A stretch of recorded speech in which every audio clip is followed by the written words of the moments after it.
Thank you so much for those who are joining us tonight, both live stream and in person. Thank you so much. Dan Aronson is here to speak on the environment. So thank him for giving us his time tonight. After the presentation, there'll be a Q&A period. For those who are live streaming, please use your chat. If you use your chat for any questions, we'll be monitoring. We'll be communicating with Professor Dan Aronson with those questions. And thank you so much. Have a great night and enjoy. Well, thank you, Jennifer. I have to say, I like the logistical support at this library, especially from Jennifer Schultz and Kevin. I don't know your last name.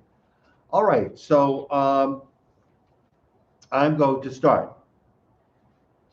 Given recent setbacks on environmental policy at the federal level, environmentalists have been disheartened. But without diminishing the seriousness of the federal setbacks, it's also true that significant leadership can be asserted at the community level. Three things before proceeding. First, the proposals I'll be making can be implemented in any urban or suburban community. It's not only about our town. Second, overseas, taxes on gasoline are very high.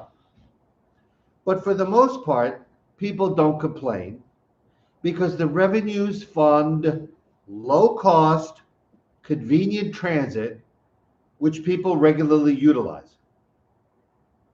When they take transit, they're not only spared the gas taxes, they're also spared the initial cost of a first or second car, repair costs, and insurance.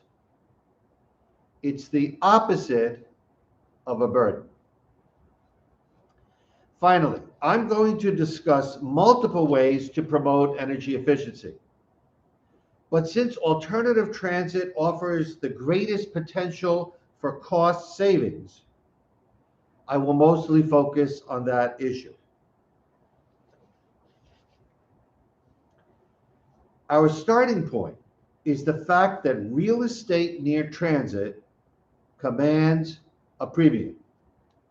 So consumers are revealing with their purchases that they value convenient transit. The problem is that subsidies for driving, mainly in the form of free parking, undercut the market for transit alternatives. Let's reinforce. Driving is made artificially cheap, so the growing market for transit does not reach its potential. And no transit agency or company is going to significantly expand in the absence of a sufficient market. Consequently, we are not getting the convenient, low-cost transit that we could potentially enjoy. The solution is to gradually replace subsidies for driving with higher user fees, parking fees, tolls, etc. This would enable the growing market for low-cost transit to come to fruition.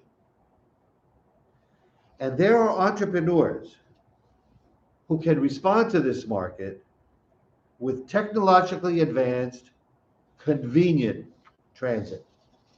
Specifically, using GPS and software that instantaneously calculates optimal routes, it's possible to offer a demand-responsive, flexible van service. No fixed route. Given the service's flexibility, it could provide effective transit in the suburbs. A couple of years ago, Jersey City implemented such a service. In a Zoom call with Jersey City officials, I asked if there were plans to authorize development on parking lots rendered superfluous by the improved transit. Without missing a beat, a planner identified specific parking lots that were being targeted for development.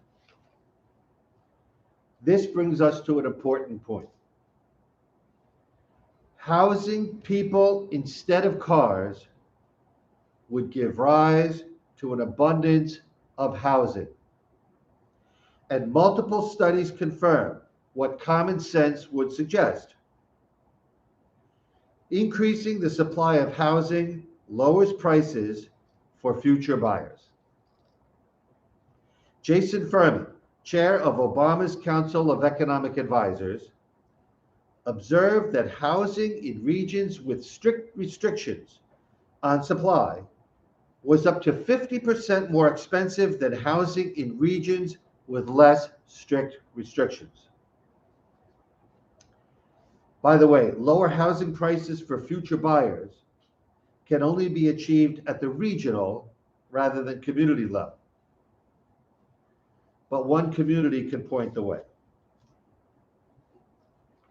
Our scenario would, over time, significantly lower the costs of transportation and housing, the two largest portions of the average household's budget.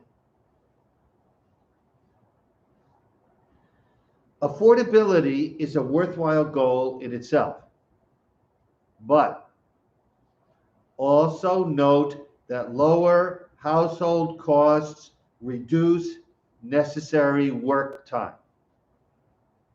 That is, lower household costs would make it unnecessary for members of a household to put in so many work hours. I'm waving to Kevin. Okay. Now, a portion of superfluous parking lots could be used for food gardening. Soil can be transferred onto asphalt with barriers to prevent runoff. So, the scenario outlined here would give people both time and space for food gardening, which offers further cost savings as well as environmental benefits. Give me a second. I am going to take a little sip of water so I don't damage my vocal cords. Whoop! I just broke the mask.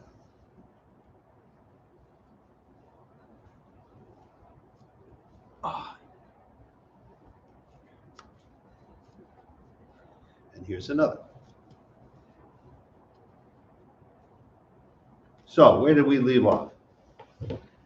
That the scenario we outlined gives people the time and the space for food gardening. Now, which again offers further cost savings. I discussed a low-cost scenario from a labor perspective. It was emphasized that lower household costs reduce necessary work time. But a low-cost scenario is precisely what New Jersey's employers have been seeking for decades. This last point drives home just how practical it could be to invest in a low-cost scenario. Organizations representing business, the environment, low-income households, and labor could forge a coalition to promote the policies that would yield a low-cost scenario. We could start with outside capital funding.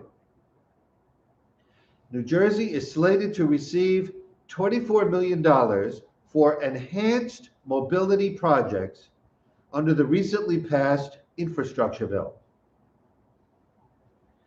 But it makes no sense to use federal dollars for innovative transit while undermining the market for that transit with free or below cost parking. to ensure that new transit thrives, we should gradually increase parking fees. That being said, we are now in a position to discuss our main point, namely that environmental leadership can be asserted at the community level. It is improved transit which would allow us to house people instead of cars that can yield over time lower household costs. And since the policies that allow transit to thrive are handled at the community level, we can state the following. Not only can environmental leadership be asserted at the community level, sometimes it can only be asserted at the community level. There's another important point to be made regarding community leadership. The issues of the environment and work time reduction can bring together Americans from across the ideological spectrum. I will provide details in a moment. For now, note that any group at any geographical level can highlight the fact that these issues can alleviate vitriolic polarization. It does not require national leadership to explain that. Here are the details. User fees are conservative. User fees do not redistribute income from rich to poor, nor do they try to change values. They just enable markets to work.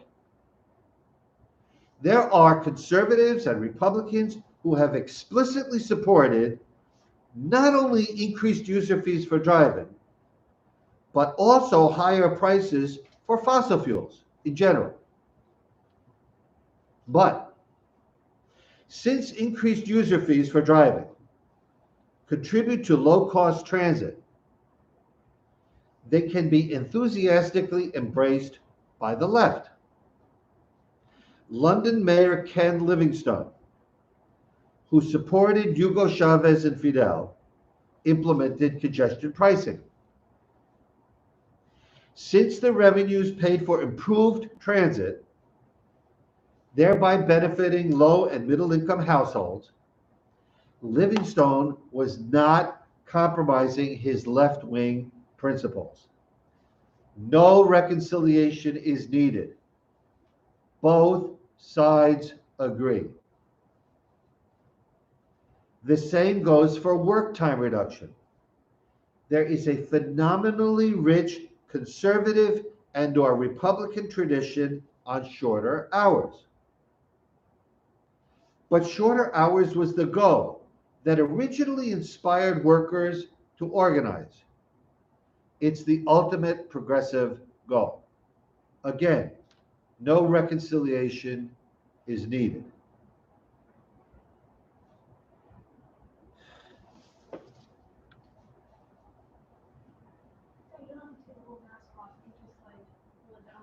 Oh.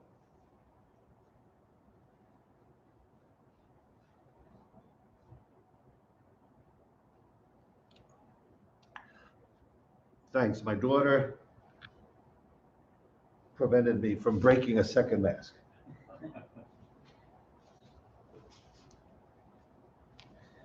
Before concluding, something must be explained.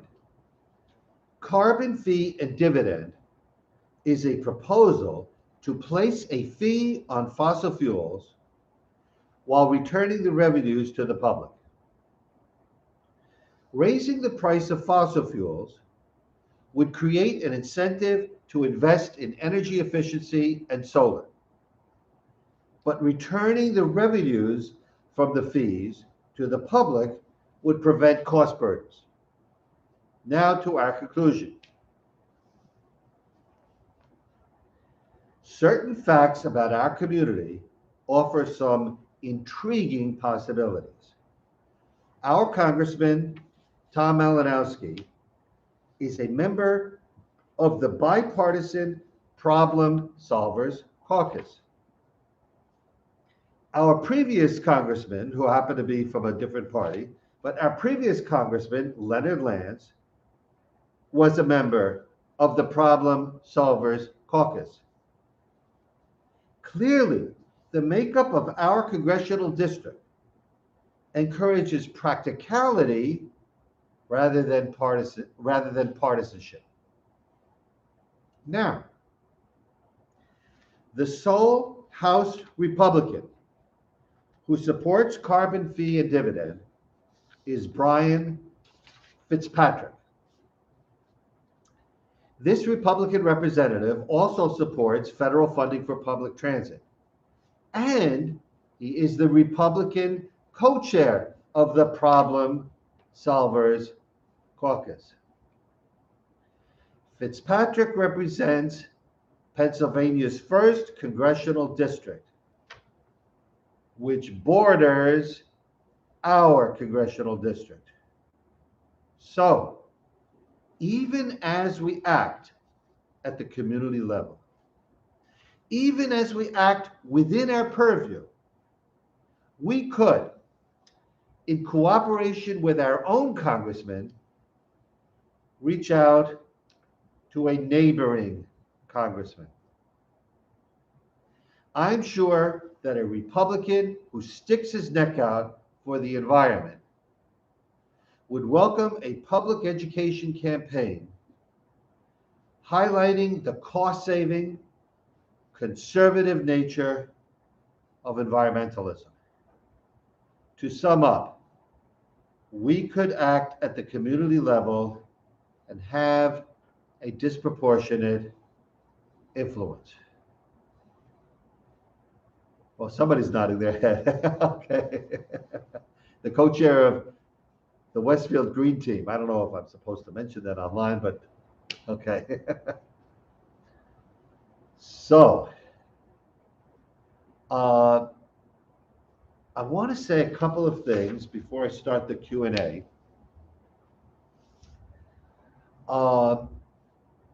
I recently read some fascinating statements by the leader of a steelworkers union in the 1970s. Really fascinating stuff. The guy's name was Ed Sadlowski.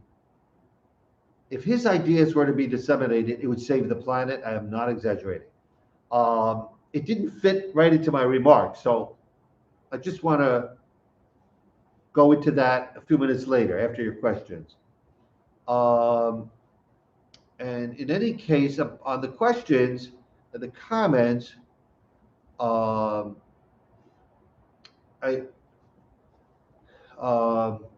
obviously you can ask whatever you want. I don't want to forget the big picture, which is the potential for asserting leadership at the community level, the potential for bringing together Americans from the left and the right, and the cost-saving potential of environmentalism. I just wanted to mention that. So anybody in chatting in cyberspace or anybody here?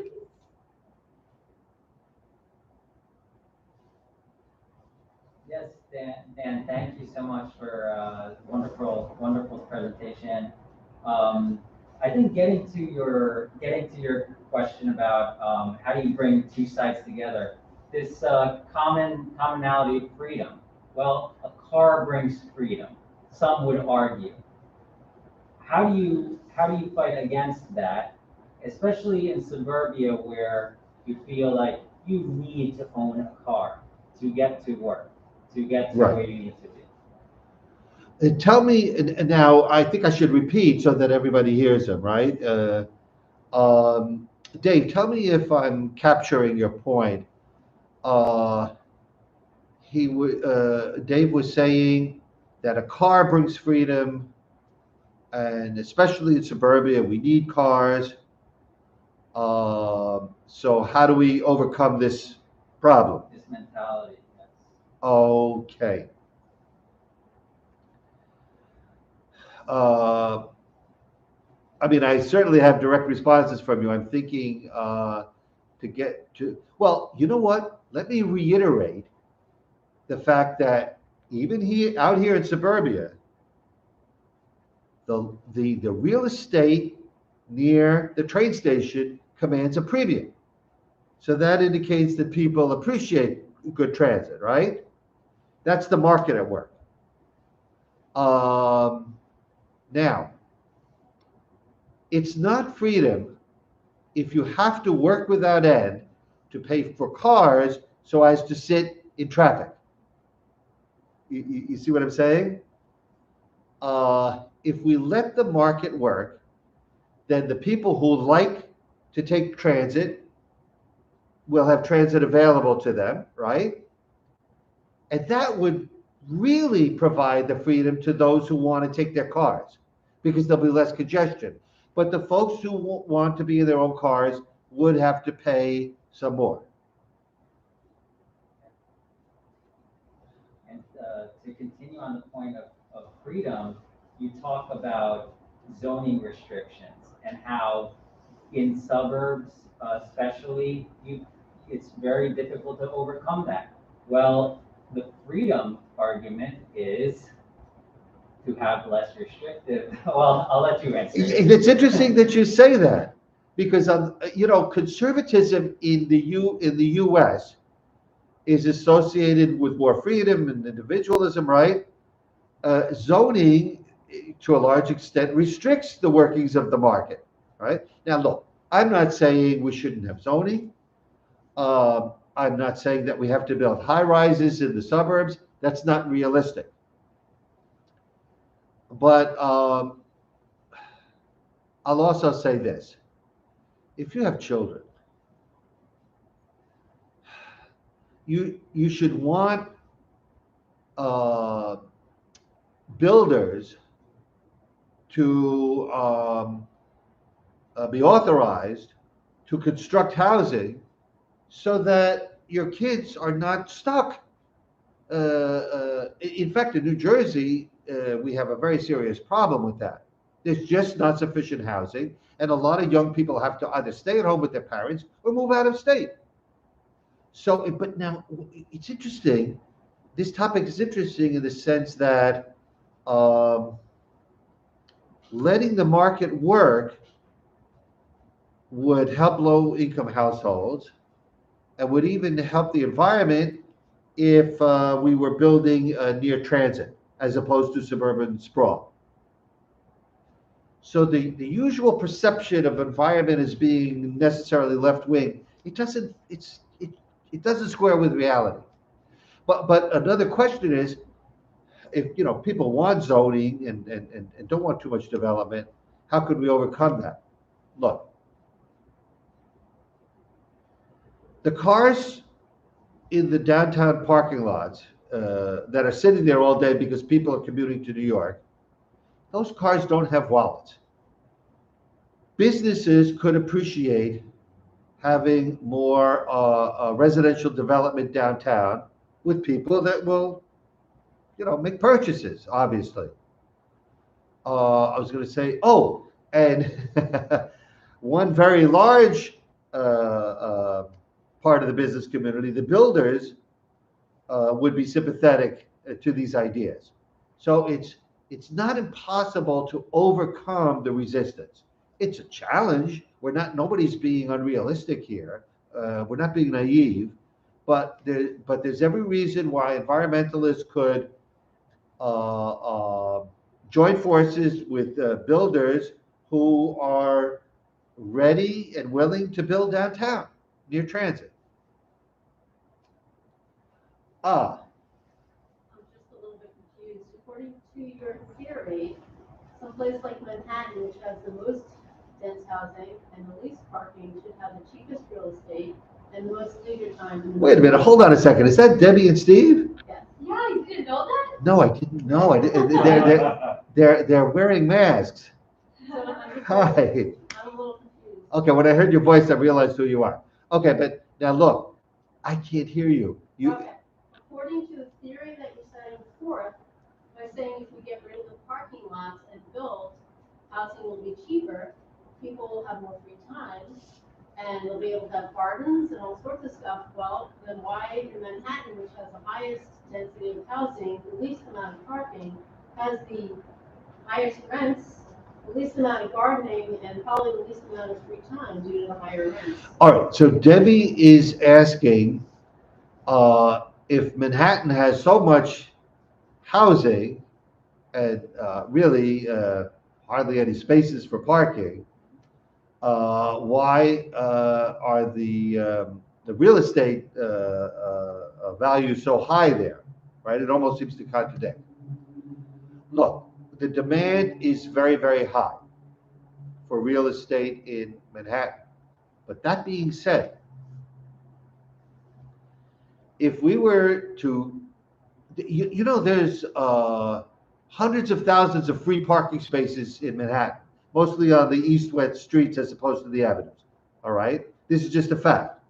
If we were to charge for parking and statutorily dedicate the funding to better transit in New York City, then that would free up plenty of parking, surface parking lots in the outer boroughs.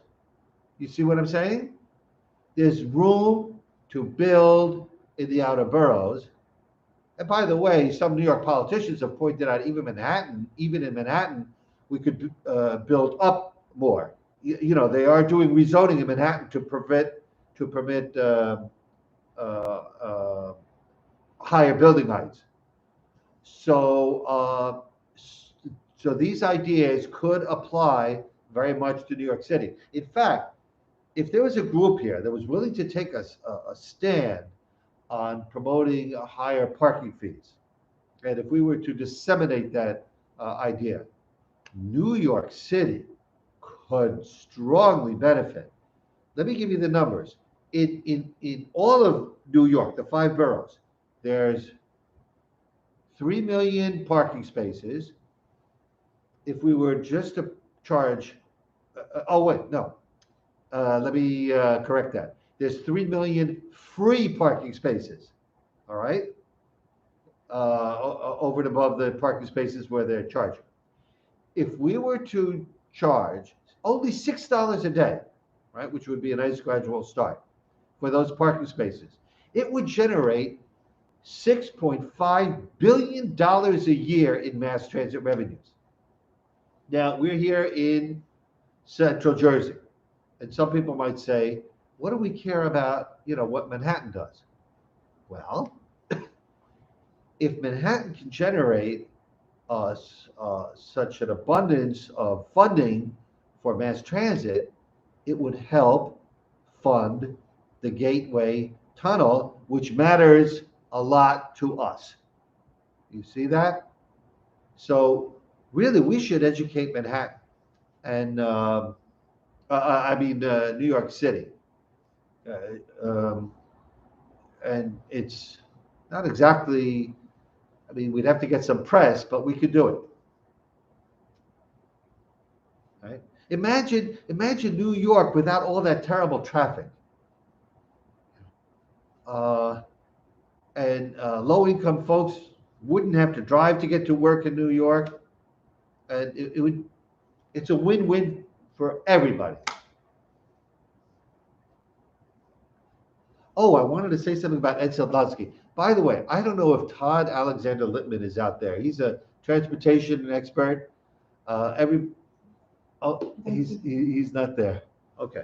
Well, anyway, do you want to hear some fascinating things about Ed Sadlowski? Okay, and I hope this will be disseminated online. Even if folks are not here at the moment online, this will be on YouTube. What? There's 8 people online. Yeah. Oh, no kidding. I wonder who they are and where they are. Probably some of my friends. That's fine. Okay, hold on.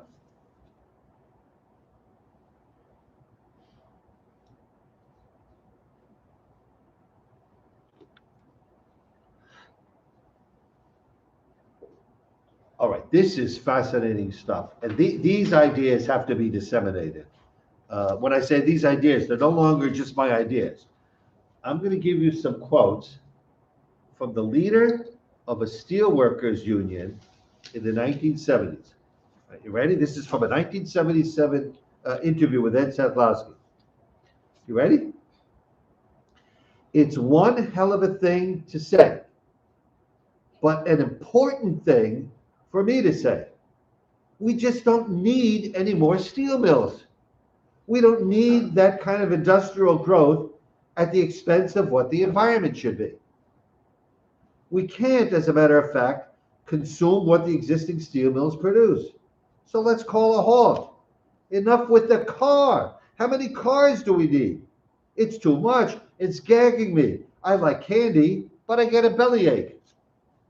This is from the leader of the steelworkers, right? And he said, steel mills. The words of a typical union leader, right? Sounds kind of, well, interestingly, Ed Sadlowski, 20 years later, got reinforcement from a very unlikely source. This is a hard copy Wall Street Journal from 1997. The title of the article, Next, maybe GM will hand out a bicycle to each of its employees. The automaker is now offering bus shuttles for its workers. A GM spokesman stated, "We want to make their work as fun and as stress-free as possible. We think mass transit is a good way to accomplish this. And it's practical. Since GM won't have to pay their parking fees, it estimates a savings of about $200 for every employee who agrees to leave his or her car at home." So the ideas I'm talking about and that Ed Sadlowski talked about are unique, but in this case, got reinforcement from the major car maker, which at that time was the biggest car maker in the entire world. By the way, Ed, no questions from the folks in cyberspace or comments? It doesn't have to be a question. A comment is absolutely fine.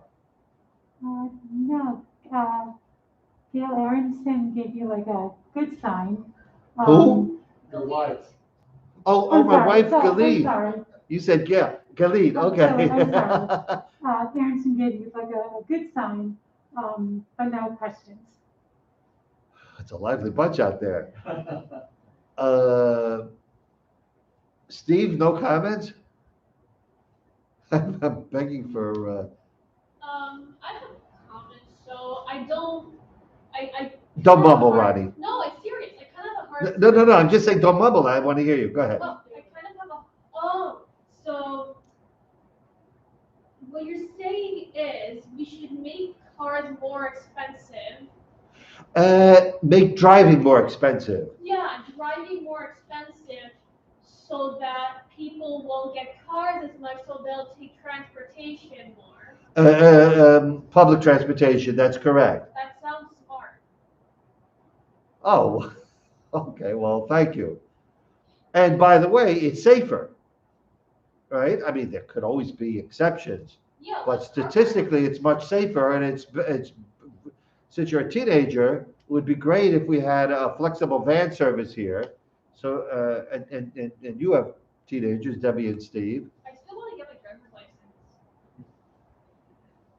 Well, I didn't say no. Okay. Dan, it's a good point that statistically, the fatalities per year on the road, it's 32,000, maybe 40,000 per year. Right, it's, we have, I think in the US, between 30,000 and 40,000 fatalities from vehicular crashes per year. That's right. So that's another reason to have better transit alternatives.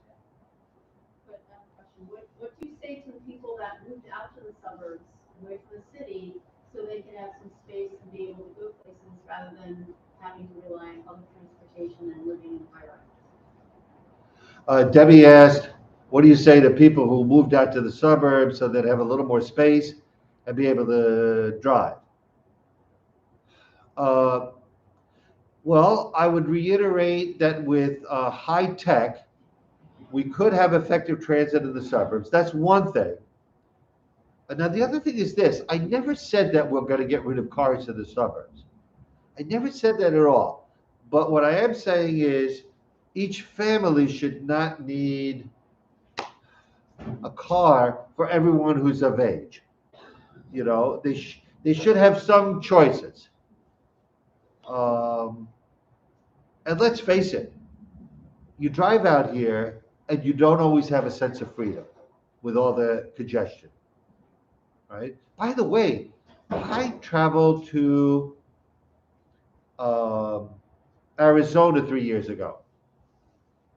It's the sixth largest state in the country by area, and it doesn't have very high population density at all. In fact, if you rate the states from first in density to the 50th would be the least density. I think Arizona is somewhere in the 30s, right? Not very high population density. But when I was out there, I was shocked to see some of the traffic congestion out away from Phoenix. For example, we were leaving Sedona on a Friday when people were coming into Sedona, right, for the weekend. And this was April, was not summer vacation, but in any case, I saw a tie-up to get into Sedona that must have been miles long.